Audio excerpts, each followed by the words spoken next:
Okay, getting going on day 120.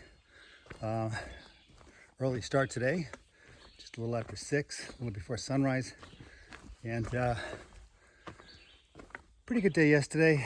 Ended up going about 12, 13 miles to get to the Trapper John shelter. And rough footing here.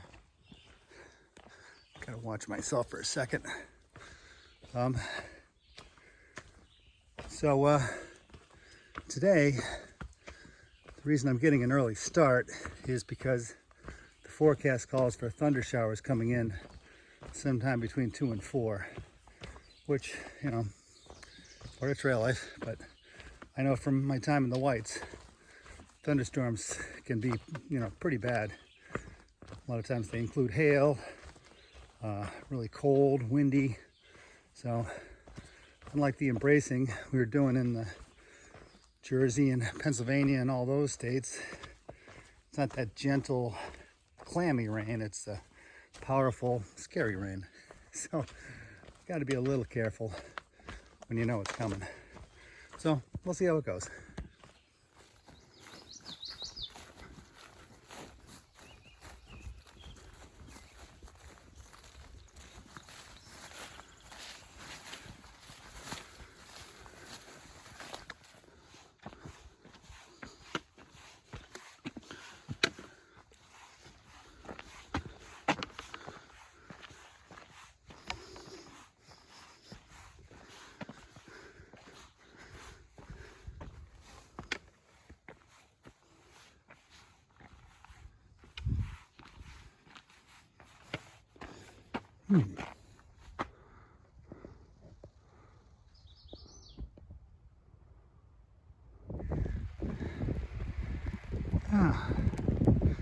Top of Mount Cube.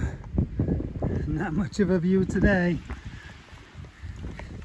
In this day that's a little on the embracing side. Okay, just about to get started on day 121. Just waiting to get a ride back to Route 25A where I left off yesterday.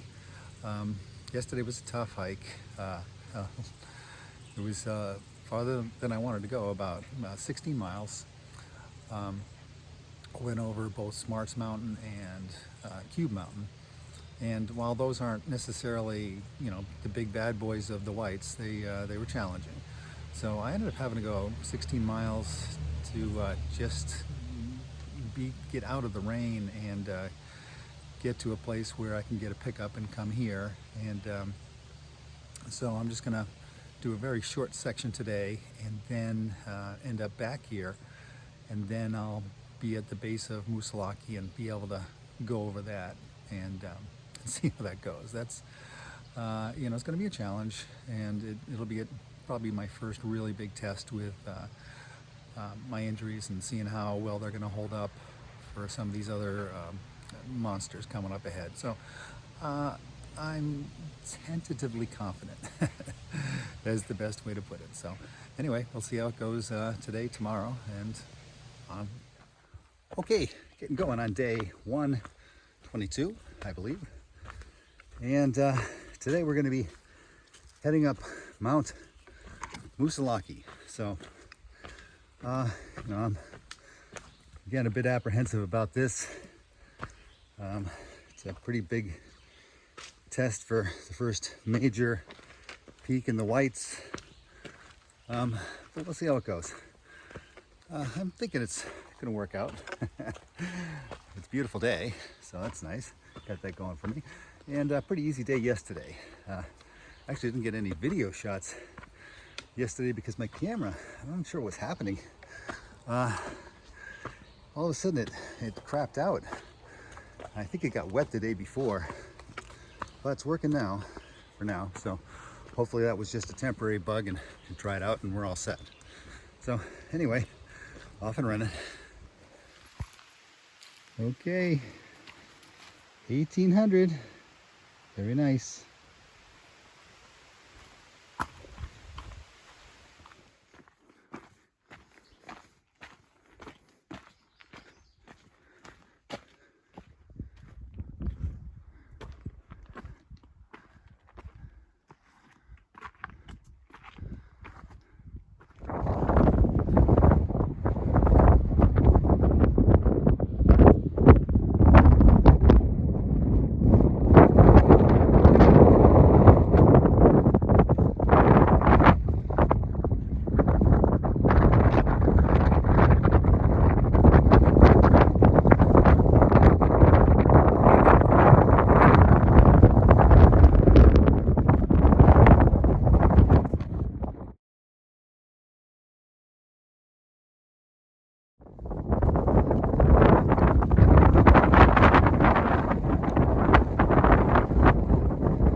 TV.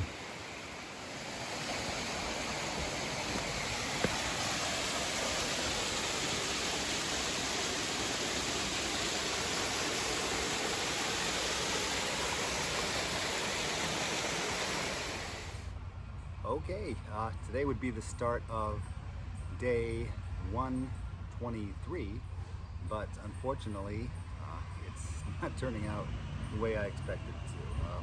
Unfortunately, as I was coming down Mount Musalak, I ended up straining my injury, and it wasn't overly severe, but it made it difficult to come down.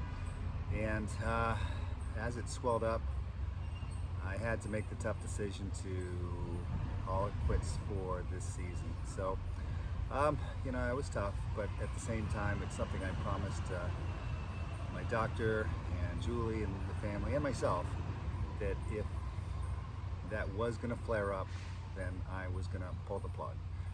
And, it was hard, but I think it's the right decision. And then talking to people afterwards, it's definitely the right decision.